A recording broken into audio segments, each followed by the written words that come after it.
귀로 여는 세상, 영심이의 책방에 오신 여러분 환영합니다.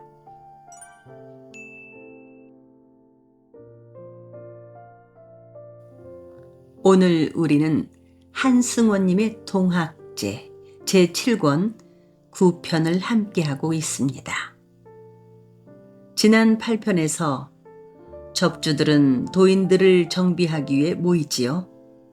하지만 각 접주들은 자기의 세를 과시하려고 하는 바람에 고이철은 안타깝게 여깁니다. 그럼 9편 속으로 함께 들어갑니다. 제7권 석대들의 내리는 눈.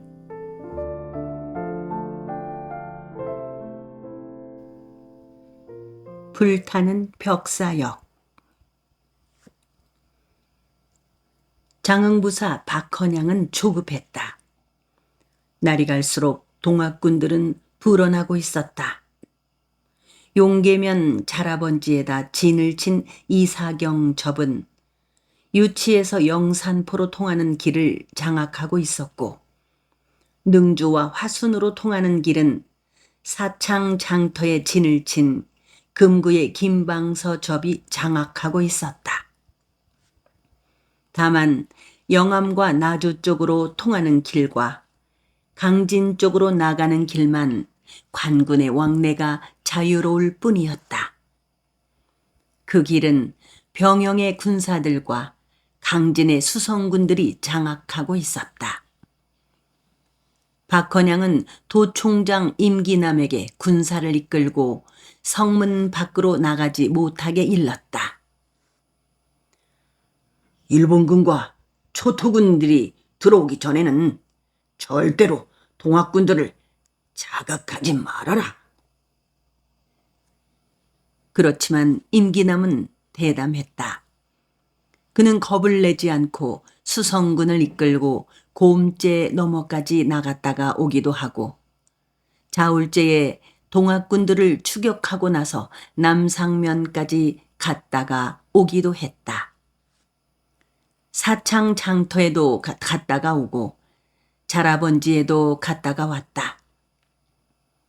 동학배들 두어씩을 잡아다가 곤장을 쳐서 보내곤 했다. 임기남은 동학군들이 오합지졸이라고 여겼다. 쫓아가면 우르르 달아나곤 하는 것이었다. 공주의 우금고개에서부터 밀리 시작한 동학배들이 이리로 다 몰려오고 있다고는 합니다마는 크게 우려할 일은 아니옵니다. 정감록비결에서도 장흥은 결코 위태로운 땅이 아니라고 했고, 제가 날마다 우리 장령성의 운세를 점쳐보곤 하는데 점괘가 별로 나쁘게 나오지 않사옵니다. 좌우간 대비를 단단히 하지 않을 수 없사옵니다. 저들은 시방 한창 미친 도끼가 올라있는 개들이옵니다. 미친 개한테는 몽둥이나 총철하니 약이지 않사옵니까? 박헌양은 이기남의 말대로 증원군을 요청했다. 한데 병사 서병문은 이유를 말하지도 않고 대번에 파병을 거절했다. 박헌양은 나주 초토영으로 원군을 청했다. 강진현과 보성군과 순천의 좌수사와 해남의 우수사와 회령진 만우한테도 원군을 청했다. 그들에게서도 아무런 소식이 없었다. 아침 3때쯤에 병영의 병사가 200명쯤의 군사들을 보내왔다. 그렇지만 그들을 이끌고 온 우후 정규차는 오래 머물지 않고 곧 돌아가 버렸다. 동학배들이 당장 쳐들어오지도 않는데 머물러 있을 수 없다고 했다. 병영성도 언제 동학배들한테 유린당하게 될지 알 수 없다는 것이었다. 스스로. 우후 정규차는 돌아가면서 박헌양에게 이렇게 말했다. 지키는 수밖에. 해질 무렵에 이사경 접이 꽹과리와 진과 북을 두들겨대면서 행원 앞으로 진격해 왔다. 사창 장터에 진을 치고 있던 김방서 접들도 마찬가지로 풍물을 쳐대며 월평 서북쪽의 바람고개를 넘어왔다. 화순 접주 김수근과 능주 접주의 조종순도 몇백 명씩의 도인 부대를 이끌고 왔다. 웅치의 구교철 접은 곰째를 넘어와서 건산 뒷등에 진을 쳤다. 그들도 풍물을 쳐댔다. 이난 접과 홍순서 접은 자울제를 넘어왔다. 그들도 풍물을 쳤다. 이방원 접은 자푸지제를 넘어와서 평화 송정 등에 운거하고 있었다. 동학군들이 질러대는 함성과 두들겨대는 풍물 소리에 장흥의 모든 산과 들과 강과 하늘이 기우뚱거리고 있었다. 장흥부 안의 모든 산과 강과 하늘이 운집해 있다가 문득 땅벌떼들처럼 한꺼번에 움직이곤 하는 동학군들과 함께 미쳐버린 듯 싶었다. 부르르 진저리를 치기도 하고 미쳐 움찔움찔 춤들을 추기도 했다. 이난 홍순서 접과 구교철 접과 이방원 접이 장령성 남문을 위협하고 있는 사이에 이사경 접, 김방서 접, 화순 능주 접은 순식간에 벽사역을 분탕질 쳤다. 역졸들은 혼비백산했다. 김방서 접 속에는 고부나 태인 접 도인들이 많이 들어 있었다. 김상훈도 그 속에 끼어 있었다. 그들은 안핵사 이용태가 몰고 온 역졸들이 부리던 행악들을 생생하게 기억하고 있었다. 벽사역 마을들을 속속들이 부수고 불을 지르고 다닌 것은 그들이었다. 그들에게 붙잡힌 역졸들과 영노비들은 박이 터져 죽고 창자가 터져 죽고 창과 칼에 난자되어 죽어갔다. 김상우는 역장이던 개칠이한테 짓밟힌 다음 목을 매달고 죽은 아내의 원수를 갚겠다고 칼을 휘두르고 다녔다. 그는 미쳐 있었다. 갈갈이 찢어 죽여라. 김상우는 입 가장자리에 거품을 문 채 악을 써댔다. 찰방 김일월은 일찍이 가족들을 데리고 장령성 안으로 들어갔다. 역졸들은 뿔뿔이 흩어져 장령성 안으로 달아나기도 하고 탐진강을 건너 신흥사 뒷산 숲속으로 숨기도 했다. 도인들은 벽사역의 말을 잡아 타고 다니면서 역사들을 모두 불태웠다. 불길과 연기가 장흥부의 하늘을 덮었다. 무너지는 장령성. 나주 초토영에서는 원군을 보내주지 않았다. 이바우는 장령성 동쪽의 한 성곽귀에서 벽사역을 치는 동학군들의 모습을 보고 있었다. 그들이 질러대는 함성과 쏘아대는 총소리와 미친 듯이 두들겨대는 풍물소리에 진저리를 쳤다. 이바우는 영마을 안의 공해와 초가들이 검은 연기를 내뿜으면서 타고 있는 것도 보고 거미떼처럼 흩어져 탐진강변으로 달아나는 역졸들의 모습도 보았다. 달아나다가 동학군들의 손에 잡혀 죽어가는 역졸들의 모습도 보았다. 동학군들은 흙먼지를 일으키며 회오리 치는 질풍 같고 태풍에 물려오는 성난 까치 파도들 같았다. 저들 속에 아우 이우암이 들어있을 거라고 생각했다. 저 동학배들은 마침내 장령성도 마찬가지로 몰아칠 것이고, 그때 아우 우암은 수성군들을 향해 화승총을 쏘아댈 것이다. 내가 우암의 총에 맞아 죽게 될지도 모른다. 내가 우암을 죽이게 될지도 모른다. 일이 어쩌다가 이렇게 되었을까? 이바오는 이를 악물었다. 슬픔보다는 분노가 앞섰다. 돌아가신 아버지 이마동의 얼굴이 그려졌다. 당신의 하늘을 거역한 그릇된 처신이 우리 형제를 이 지경으로 만들어 놓았습니다. 형제간에 서로 총을 겨누는 이 꼴을 만들어 놓은 당신은 저승사리가 참 편안하시겠습니다. 이바오는 화승총목 잡은 손에 힘을 주었다. 이를 악물었다. 아우 우암을 총으로 쏘아서는 안 된다. 그렇지만 동학배들한테 성을 내주어서도 안 된다. 나 아닌 누구인가가 우암을 죽일지도 모른다. 이바오는 아득한 절망감에 사로잡혔다.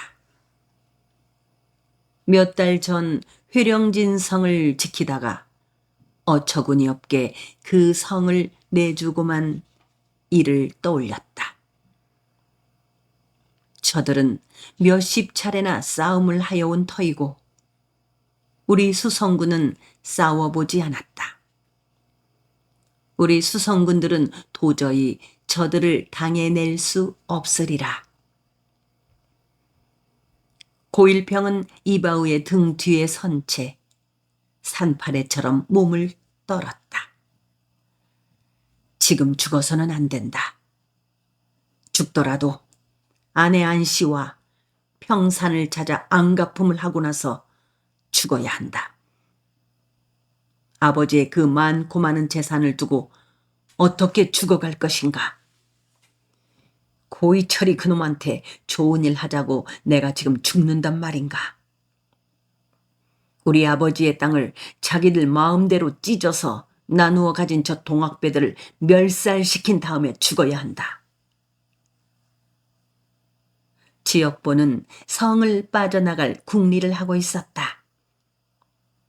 성 안에 남아있다가는 할 일 없이 죽게 된다고 생각했다.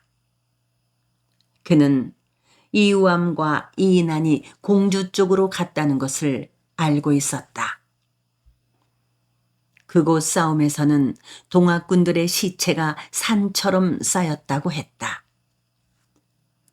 이우암과 이인한이 살아 돌아오지 못했을 것이다. 그렇다면 내가 여기 있어야 할 이유가 없다. 구림으로 가서 별림이를 데리고 어디론가 달아나야 한다. 일본군들이 몰려와서 저들을 다 쳐 죽이고 나면 수성군들의 세상이 될 것이다. 그때는 동학군들의 가족들은 한 사람도 살아남지 못하리라. 별림이도 수성군들의 총과 칼에 죽을 것이다. 내가 가서 미리 별림이를 피신시켜야 한다. 한데 어느 쪽의 문으로 어떻게 빠져나갈까? 남문 쪽으로 가보자. 아니다. 밤에 어둠을 타고 성벽을 기어 내려가도록 하자. 벽사역이 불탔다고 해서 절대로 요동치지 말아라. 부사 박헌양이 남문과 북문을 거쳐 동문으로 달려오면서 수성군들을 소리쳤다. 동학배들은 우리 장령성을 넘어오지 못할 것이다. 성벽은 드높고 우리 수성군들은 조련이 잘 되어 있다. 그는 동문루 위로 올라갔다. 그의 얼굴은 창백했고 폐영이 검은 수염 밑에서 찰랑거렸다. 수성 별장 임기남이 소리쳤다. 수성군들은 나를 믿고 따르라. 나는 저들이 가까이 접근하지 못하게 할 술책을 다 마련해 놓고 있느니라. 저들은 오합지졸이고 우리는 일당백, 일당천의 용맹스러운 수성군임을 알아야 한다. 알겠느냐? 알아들었으면 다 같이 하늘이 무너지도록 함성을 질러라. 하나, 둘, 셋. 수성군들 몇이 이야! 하고 함성을 질렀다. 그것은 벽사역을 불질러대는 동학배들의 기세에 비하여 한두 마리의 모기 소리에 지나지 않을 만큼 미약했다. 임기남이 수성군들에게 다시 함성을 지르라고 주문을 했지만 수성군들은 겨우 100여 명이 입을 모아 함성을 질렀을 뿐이었다. 우리에게는 저들을 방어할 수 있는 무기가 넉넉하게 있다. 두려워하지 말고 대응을 하기만 하면 우리는 반드시 저들을 물리칠 수 있다. 수성통장 주독이 외쳤다. 나주 조토영에서 응원군 5,000명을 이리로 보냈다는 전갈이 왔다. 원군이 병영을 지났다고 하니까 곧 당도할 것이다. 절대로 동요하지 말라. 그것은 물론 수성군의 사기를 올리기 위한 거짓말이었다. 북문 성각회에서 무사 차림을 한 남정네 하나가 우리에게는 상감의 후광이 있고 성현들의 혼령들이 우리를 지켜주고 있다. 또한 이 세상의 백성들과 지극한 뜻을 가진 사람들이 다 우리의 뒤를 돌보아주고 있다. 비굴하게 2번 죽는 것보다는 용감하게 한번 죽자. 하고 소리쳤다. 그는 구림민복군 대장 신방현이었다. 일본군 일개 중대 병력들이 유치 쪽에서 오고 있단다. 수성 호위장 주여루가 소리쳤다. 그것도 거짓말이었다. 일본군들은 회전식 기관총과 조총과 야포를 가지고 있단다. 공주에서 전봉준이 이끄는 동학배들 20만 명을 일거에 싹 쓸어낸 그 기관총을 가지고 있단다. 여러분들은 절대로 동요하지 말고 눈을 똑바로 뜨고 저들을 향해 총을 쏘아라. 대장들이 그렇게 소리쳐댔지만 수성군들은 하나같이 불안해하고 있었다. 해가 남산 너머로 떨어졌다. 땅거미가 짙어졌다. 벽사역을 함락시킨 동학군들은 장령성으로 곧 쳐들어 오려 하지 않았다. 일단 벽사역 주변에 진을 치고 밤을 새울 참인 것이었다. 날이 어두워졌다. 벽사역의 공회들과 초가들의 잔해는 아직도 불에 타고 있었다. 동학군들은 풍물을 치면서 함성을 질러대다가 밥을 지어 먹었다. 이후 모닥불을 피워놓고 풍물 소리에 맞추어 노래를 불러댔다. 칼노래를 불렀다. 그 칼노래를 들을 때마다 이바오는 으스스해지고 오금이 저리곤 했다. 무수정삼 드는 칼을 아니 쓰고 어이하리. 그들의 노랫소리는 메아리가 되어 장령성 안을 맴돌았다. 무수정삼 드는 칼을 아니 쓰고 어이하리. 그들은 갑오새를 불렀다. 가보세, 가보세. 을미적 하다가는 병신되어 못 가네. 그 노래의 메아리 소리 때문에 이바오는 진저리를 쳤다. 뒤이어 동학군들은 금잔에 든 맛 좋은 술 노래를 불렀다. 풍물 소리가 노래 사이사이에 장단을 먹였다. 만백성의 피눈물이요. 만백성의 피눈물이요. 수성군들은 그 동학군들의 노랫소리가 긴 메아리의 고리를 사리곤 하는 장령성 안에서 시면 같은 밑바닥으로 가라앉는 사기를 어찌하지 못한 채 저녁밥을 먹었다. 부사 박헌양은 참담한 심사를 주체할 수 없었다. 저들이 쳐들어오면 패전할 수밖에 없다고 그는 생각했다. 박헌양은 전술에 밝은 임기남의 말을 따라 군량을 많이 준비해 놓았고 탄약도 튼실하게 구둑해 놓았지만 그것으로 승패를 가늠할 수는 없었다. 동학 비도들에 비하여 수성군들은 너무 수적으로 열세였고 사기가 떨어져 있었다. 수성군의 사기를 드높이기 위하여 비상수단을 쓰기로 했다. 먼저 수성에 참여한 모든 사람들의 이름을 기록하게 하였다.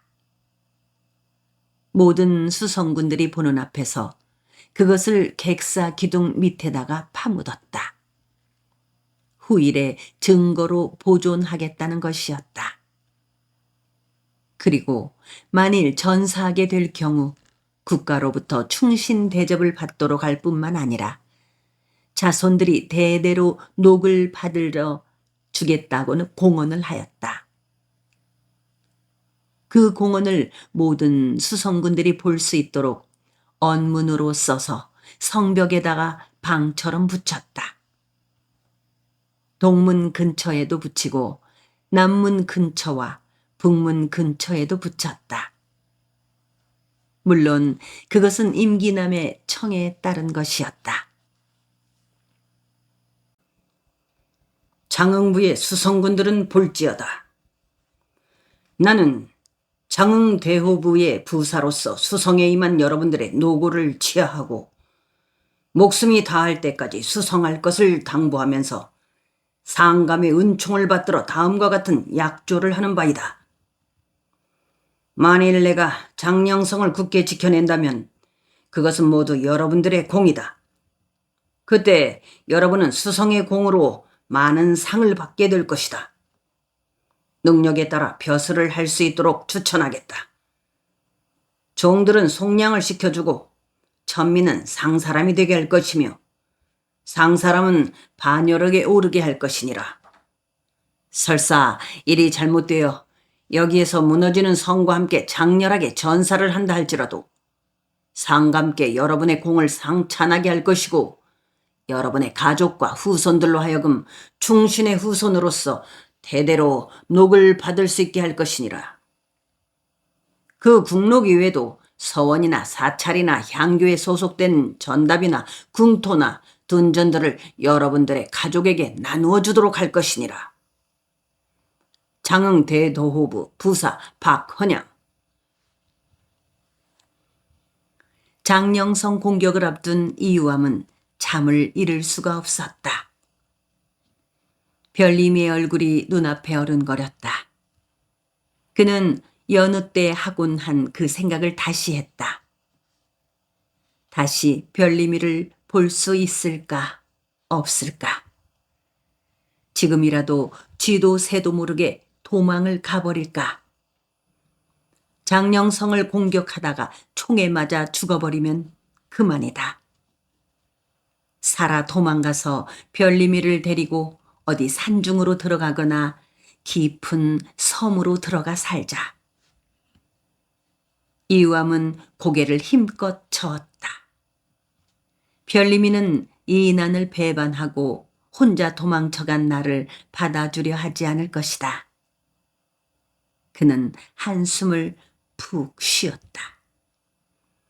이틀 전 대흥과 구림으로 도망가서 숨어있는 도인들을 장흥부로 불러 올리기 위해 사람을 보낼 때 이인안은 이유암을 보내려고 하지 않았다. 그는 이유암을 자기 옆에 두고 싶어 했다. 이유암이 옆에 있지 않으면 이인안은 늘 불안해하였다. 그런데 이유암은 기어이 자기가 다녀오겠다고 나섰던 것이다. 별님이가 보고 싶어 미칠 것 같았던 것이다. 이유암의 속을 잘 알고 있었으므로 이인아는 그를 못 가게 강압하지 않았다. 이유암이 구림으로 달려갔을 때 별님이는 일문뜸 이인안의 집에 있었다. 말라 있었고 얼굴은 수척해 있었다. 그새 얼마나 고생을 하였으면 몸이 이렇게 되었을까. 우암은 별님이를 덥석 끌어안았다. 그의 눈에서는 눈물이 비오듯 했다. 별님이도 울었다. 그의 품에 얼굴을 묻은 채 새님은 어디 계셔요? 살아 계셔요? 어디 다치진 않으셨어요? 편찮으신 데는 없으시고 하고 거듭 물었다. 이유암은 그녀의 얼굴을 품 밖으로 밀어냈다. 그녀의 얼굴을 들여다보며 고개를 끄덕거려 주었다. 그의 걱정은 한마디도 하지 않고 이인안에 대해서만 숨가쁘게 묻고 있는 별님이가 원망스러웠다. 모두 어디들 가시고 별님이 혼자만 있어? 노마님만 계셔요. 이인안의 본처인 월산댁 고씨는 진우를 데리고 구림포 어디인가로 가고 첩인 달림이는 갓난아기 진선이를 데리고 독산포 어디인가로 피신을 했다는 것이었다. 노마님한테 얼른 가서 인사드리고 새님 소식을 전해드리시오. 노마님은 자리에 누우려 하시지도 않고 뜬 눈으로 밤을 지새우시면서 새님 소식을 기다리고 계셔요. 방에 불을 지피지도 못하게 하고 아들이 엄동설한 한천에서 노숙을 하는데 어머니인 당신만 따뜻한 방 안에 손 두껍게 둔 이불을 덮고 잘 수 있겠느냐고 하면서 이불들을 모두 마루에다가 다 내놓았어요. 화로에다가 불을 담아들이지도 못하게 하고 그래도 내가 몰래 불을 지피곤 하는데 매번 들통이 나서 혼이 나곤 해. 이우암이 대돌 앞에 섰을 때 별님이가 새님 모시고 나간 우암이 총각이 돌아왔습니다요. 하고 고했다. 들어오라고 일러라. 보성댁 박씨가 근엄한 목소리로 다급하게 말했다. 이난의 어머니인 보성댁 박씨는 안방 아랫목에 꼿꼿이 앉아 있었다. 방은 냉돌이었다. 방 안 공기가 오히려 바깥 공기보다 차가운 듯 싶었다. 방석을 깔고 앉은 보성댁 박씨는 그동안 흰머리 칼들이 더 늘어난 듯 싶었다. 주름살도 많아지고 볼도 더 우묵 들어가 있었다.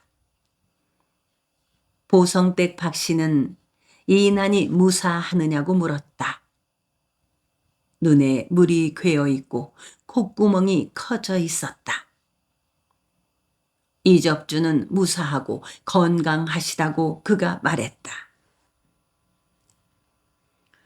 오냐, 나는 튼실하고 열세고 영리한 우암이 내가 그 사람 옆에 늘 붙어 있어 마음이 든든하다. 앞으로도 한사코 잘 보살펴 주어라. 나는 내가 살아있는 동안 내내 내 은공을 잊지 않을 것이니라. 보성댁 박씨는 목맨 소리로 말했다. 명심하겠사옵니다. 이미 신씨 가문을 등지고 돌아선 사람이기는 하지만 그래도 인지상정이라. 이 집안일이 늘 걱정이 될 터. 천서방 부부하고 별림이가 자상하고 지성스럽게 모든 일을 잘 처리해 가고 있으니 걱정 말라고 하여라. 진호애미하고 진선미애미하고는 멀리 피신하여 변성명을 한 채로 살게 해두었느니라. 한번 세운 뜻이나 잘 이루라고 하거라. 인제는 됐다. 어여 가거라. 마님, 방이 너무 찹니다요. 마님의 옥체에 탈이 날까 두렵사옵니다. 불을 지피도록 허락하여 주십시오. 이유암은 보성댁 박씨의 수척한 얼굴을 건너다보며 말했다. 내 걱정은 말고 어서 나가보아라. 보성댁 박씨 앞을 물러나와 별림이를 사당 뒤란으로 이끌고 갔다. 당신 얼굴이 어찌 이렇게 되었어? 어디 아파? 어휴, 이렇게 필신하지 않고 있다가는 어쩌려 그래? 별림이는 고개를 저으면서 노마님께서 사당을 그냥 두고 가실 수 없다고. 집을 비워놓으면 불안당 놈들이 집과 사당을 모두 불태울 것이라고. 그냥 죽더라도 선영과 함께 죽겠다면서. 마님 뜻이 하도 지극해서 나는 노마님 모시고 이렇게 살아가다가 무슨 일이 터지면은 그냥 같이 죽기로 했구먼요. 하고 울먹거리며 말했다. 안 돼요. 당신도 언니가 있는 곳으로 피신을 하시오. 늙은 큰마님은 늙었으니까 집하고 사당하고 지키다가 돌아가시더라도 젊은 우리는 다릅니다. 오래오래 살아야 한다고요. 이우암은 이렇게 말을 하고 별림이가 만일 어디로 몸을 피하지 않으면 나도 장흥 동학군 진영으로 돌아가지 않을 테요. 하고 말했다. 별림이를 데리고 어디론가 숨겠다고 말했다. 우리 동학군은 일본군 때문에 관군을 이길 수 없어요. 일본군들의 무기는 무지막지해요. 그 연합군들 때문에 동학군들은 전멸을 하게 될 것이오. 죽을 줄 뻔히 알면서도 지금 왜 싸우려 드는지 알 수가 없어요. 우리가 그놈들이 가지고 있는 회전식 기관총을 구하지 못하는 한에는 100번 싸워 100번 다 져요. 나 가지 않을 테요. 다 뿌리치고 나 별님이 데리고 어디로 도망가서 살아야겠어요. 우리는 살아남아서 장차 후위를 도모해야 해요. 새 무기를 구득하고 새 사람들을 총무하여서 조련을 하고. 이우암은 별림이를 얼싸안으면서 진정으로 말했다. 별림이가 그의 말을 따라주기만 하면 정말로 어디론가 도망쳐갈 참이었다. 한데 별림이가 그의 말을 듣고 나더니 팩 돌아졌다. 이유암을 등지고 두 손바닥으로 얼굴을 가린 채 울어댔다. 도망가려면 의암 총각이 혼자서나 도망가서 살아요. 나는 못 가요. 이 말이 예리한 칼끝처럼 이유함의 가슴을 찌르고 뒤통수를 쳐댔다. 이인안의 존재는 거대한 산이었고 그는 그 산에 패인 깊은 계곡 속에 한 덩이 돌멩이처럼 틀어박혀 있었다. 그 계곡을 둘러싼 등성이들이 그의 몸을 사방에서 압착하고 있었다. 죽더라도 같이 죽고 살더라도 같이 살아야지. 어떻게 새님을 버리고 우리만 도망가서 산단 말이오. 우아미 총각이 그렇게 비굴한 사람인지 몰랐소. 나는 비굴한 우아미 총각 싫소. 어서 우아미 총각 혼자서나 도망가서 부디 잘 사시오. 하더니 별림이는 무안해하는 이유함을 달래듯이 말했다. 나 홀몸 아니오. 대관절 어떻게 생긴 놈이 나오려고 이렇게 입덧이 심한지 알 수가 없어요. 하고 나서 그녀는 목울음 섞인 소리로 당신 우리 아기한테 개벽세상 안 불러다가 줄 것이오. 하고 볼멘 소리를 했다. 이유함은 깜짝 놀랐다. 별님의 얼굴을 다시 보았다. 비로소 그녀가 수척해진 까닭을 알았다. 가슴이 뜨거워졌다. 눈앞이 어지러워졌다. 순간적으로 이성을 잃었다. 그녀 앞에 무릎을 꿇고 배를 만져보려고 들었다. 한데 별님이가 몸을 팩 돌리면서 싸늘하게 얼른 가시오. 하고 말했다. 저는 밤마다 악몽을 꾸고 나는구먼요. 새님 심사가 복잡하신가 봐요. 잘 위해 드리시오. 나는 무엇이란 말인가? 자울제 군진으로 돌아오면서 이유함은 절망하고 또 절망했다. 그는 이인안의 그림자 노릇만 하고 있었다. 이인안의 발사계만도 못하고 집새기신 한 짝만도 못하다 싶었다. 빌어먹을 젠장칠. 하고 이유함은 투덜거렸다. 이번 장령성을 공격하면서는 이인안이 적의 총철안에 맞아 죽었으면 좋겠다고 생각했다. 뒤편에서 내가 그를 쏘아 죽여버릴까? 머리가 낡아 있는 구세대는 죽어 없어지고 새로운 세대가 새 사람을 초모하고 새로운 성능 좋은 무기를 은밀하게 구둑하여 새로이 싸움을 주도해야 한다고 생각했다. 이유함은 혀를 깨물었다. 이 무슨 악귀 같은 생각을 하고 있는 것인가? 나는 지금 혼자서 어디론가 도망쳐갈 핑계를 마련하려고 하고 있다. 어둠을 찢는 빗살. 그 어떤 휘황찬란한 밝음이란 것도 사실은 한 줄기 빗살로부터 시작되곤 한다고 이유함은 생각했다. 사자산 너머에서 먼 동이 트고 있었다.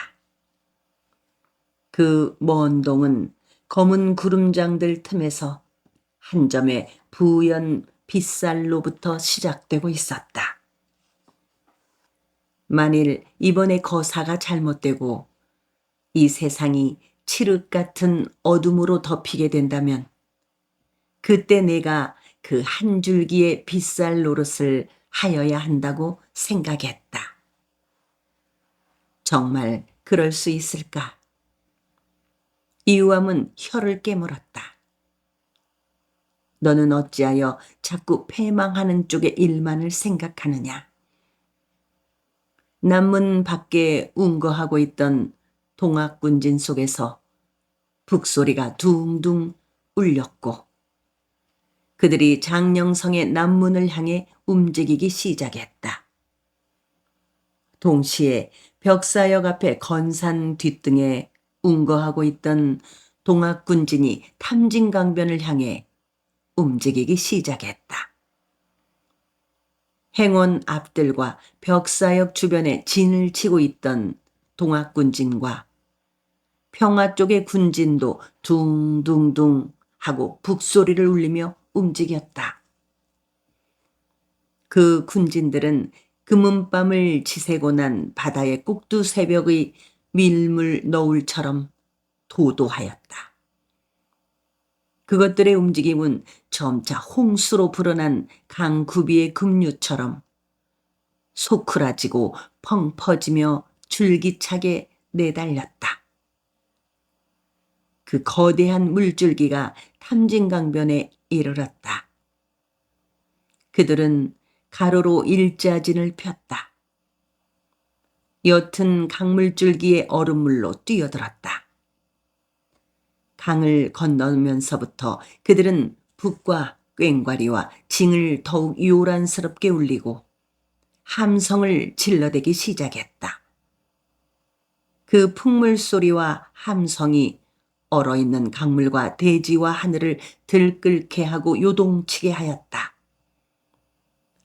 수성군들은 숨을 죽이고 있었다. 동학군들은 성을 에워쌌다. 남문 밖에 있던 군진과 건산 뒷등에 있던 동학군진은 남문을 중심으로 해서 좌우로 일자진을 쳤다. 행원과 벽사역과 평화 쪽에 있던 동학군진은 동문을 중심으로 좌우로 일자진을 쳤다. 잠시 숨을 죽이고 있었다. 태풍이 일어나기 직전의 밤처럼 정적이 감돌았다. 오래지 않아 장령성 북편에 솟아있는 장원봉에서 북소리가 숨가쁘게 울렸다. 그 소리에 호응하듯 남문과 동문에서 잇따라 북을 둥둥둥 울려대고 함성을 질러댔다. 동시에 총수들이 방총을 하여댔다.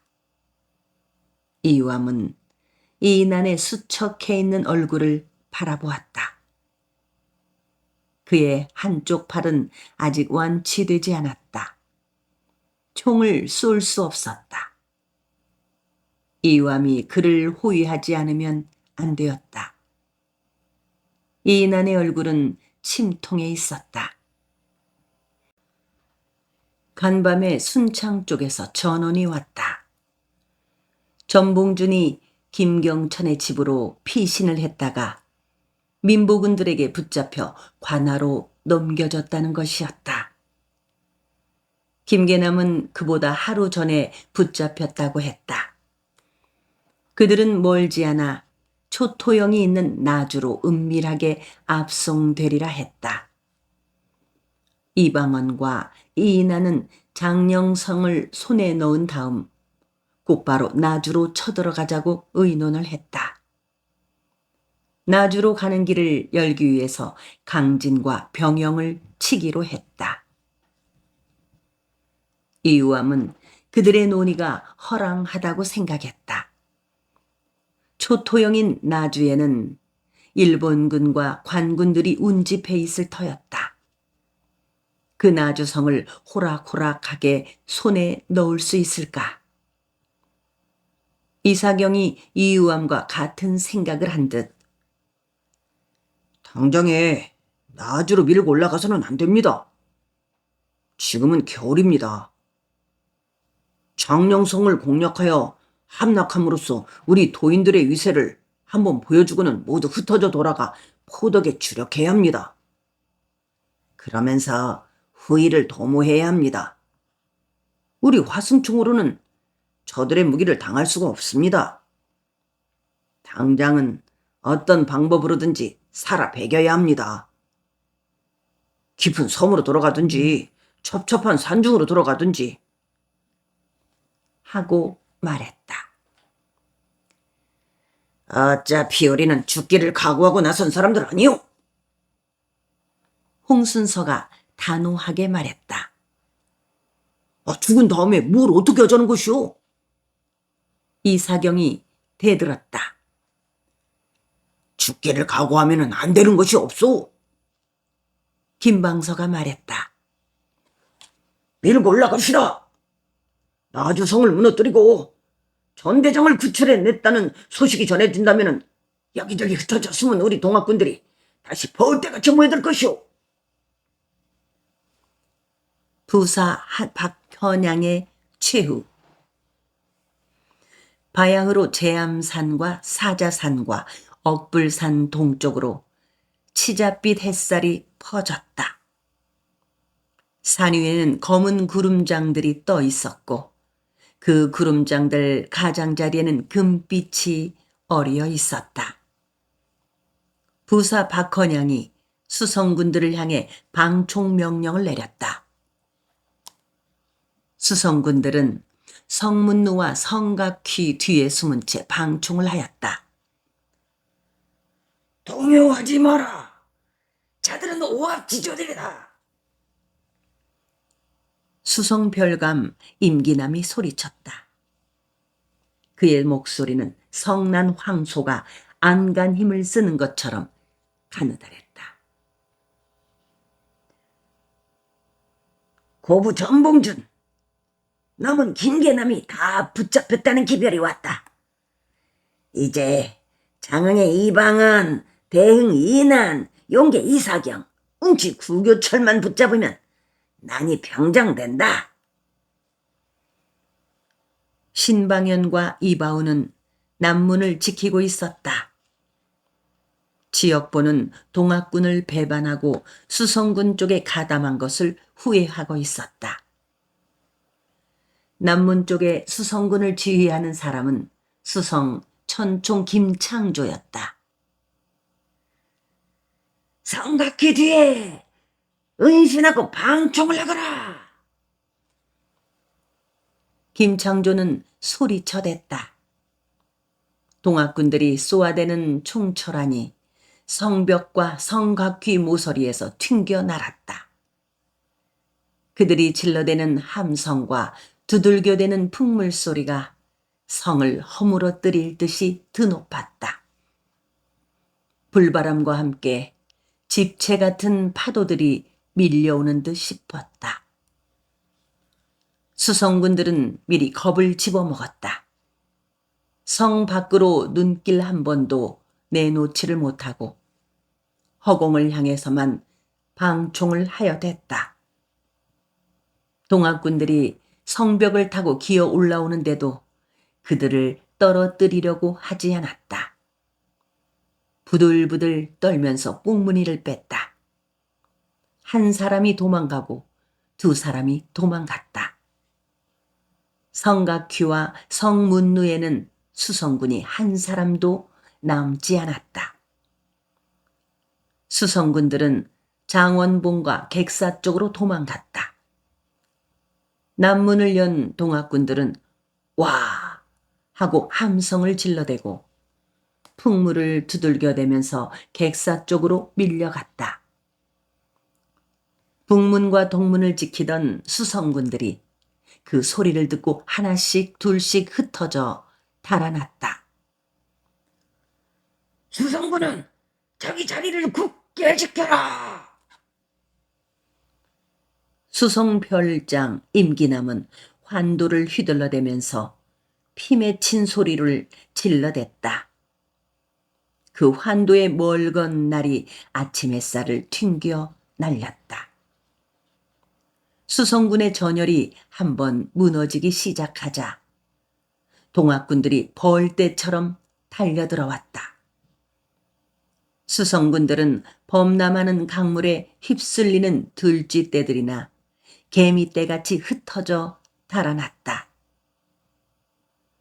초가들 속으로 뛰어들기도 하고 남문과 동문 사이의 골짜기와 북편의 장원봉 쪽으로 달아나기도 했다. 붙잡힌 수성군들은 동학군들 앞에 무릎을 꿇고 살려달라고 두 손을 파리처럼 빌어댔다. 항복하는 자는 죽이지 마라. 동문 쪽에서 달려온 이방원이 동학군들을 향해 소리쳐 말하고 동헌 마당으로 밀고 들어갔다. 이방원은 조마조마했다.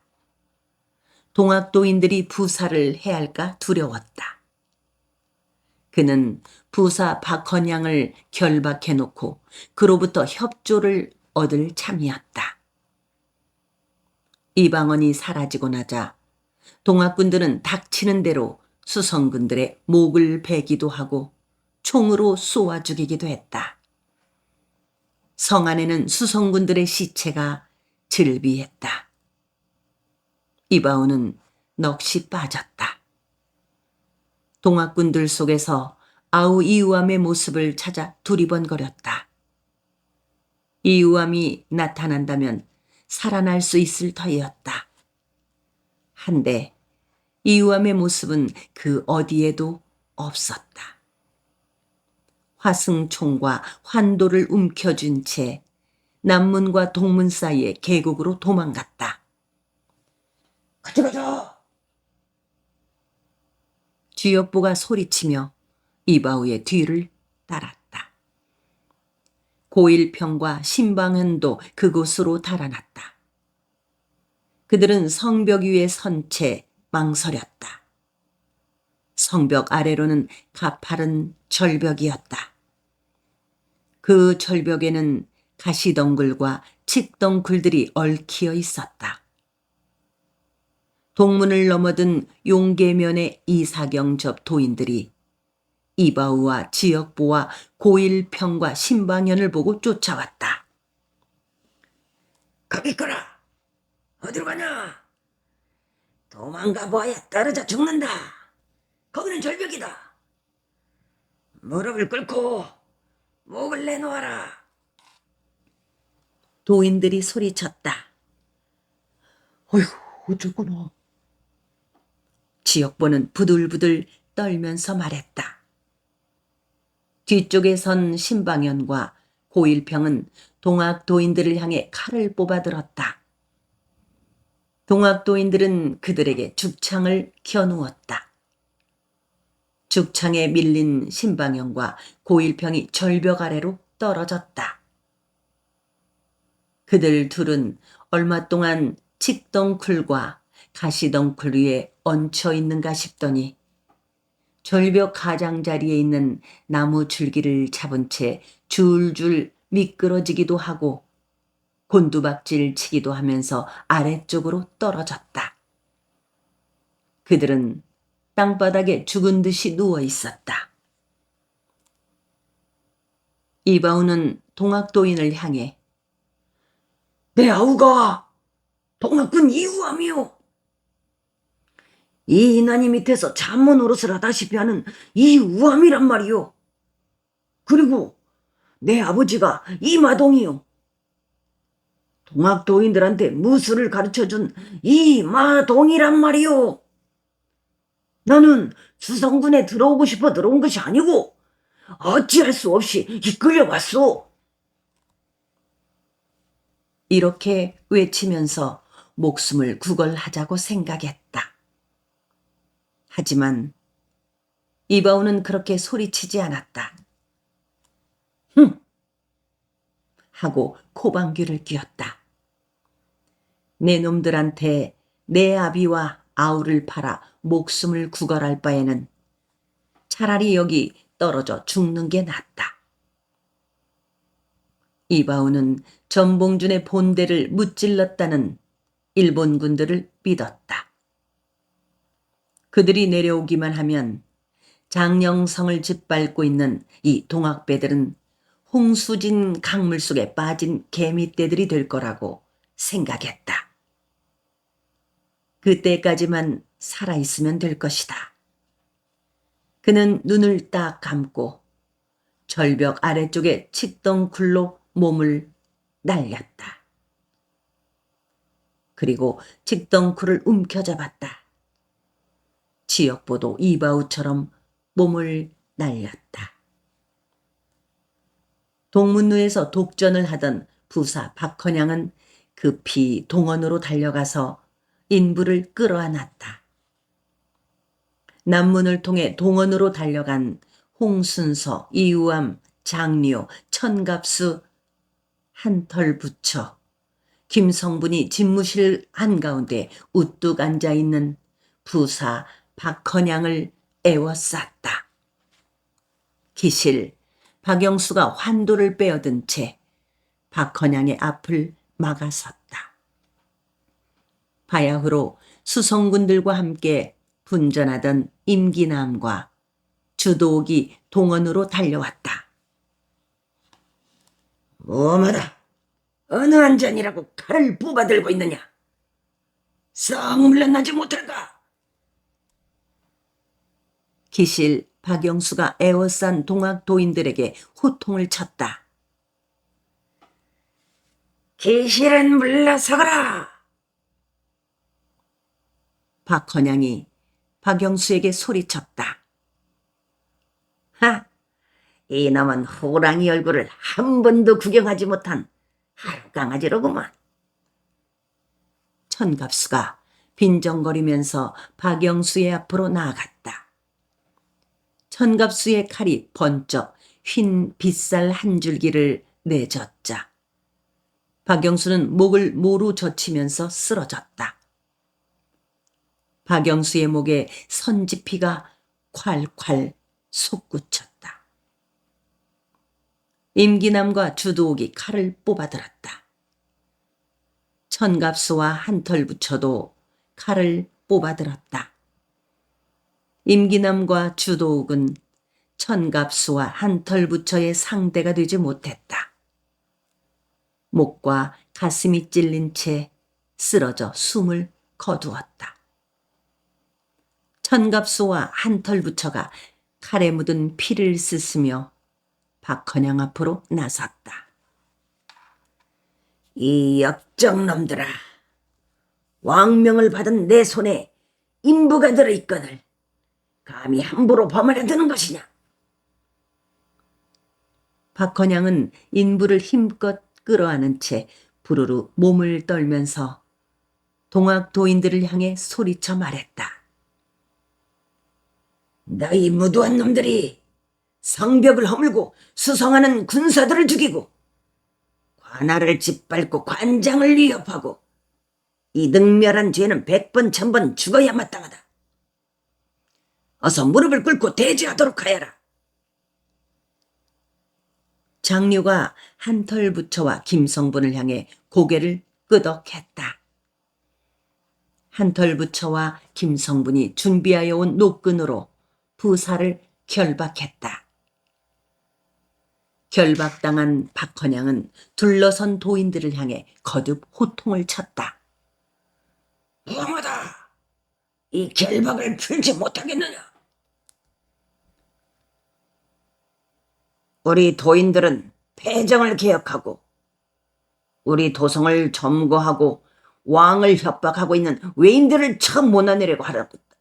감사 김학진도 우리 도인들과 협력을 하고 있느니라. 만일 부사가 우리와 협력하여 일본군을 충멸하겠다고 약조를 한다면 목을 치지 않을 수도 있다. 어찌하겠느냐? 장료가 결박당한 박헌양을 노려보며 물었다. 나는 김학진을 간사한 역적이라고 여기고 있느니라. 나에게 협력하기를 바라라거든 차라리 내 목을 쳐라.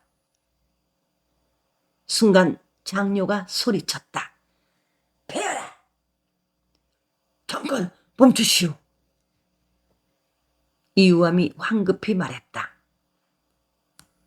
부사를 참하는 문제는 여러 접주 어른들의 뜻에 따르도록 하여야 합니다. 청갑수가 멈칫했다. 아니다. 거침없이 쓸어버려야 한다. 폐하라. 장료가 소리쳤고 현갑수의 칼이 흰 빗살 한 줄기를 움켜 흩뿌렸다. 그때 동원 한마당으로 이방원이 달려오며 멈추라!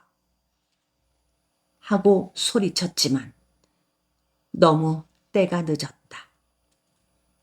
뒤늦게 달려온 이인아는 머리를 모로 처박은 채 쓰러진 박헌양의 시신을 내려다보며 얼굴을 찌푸렸다.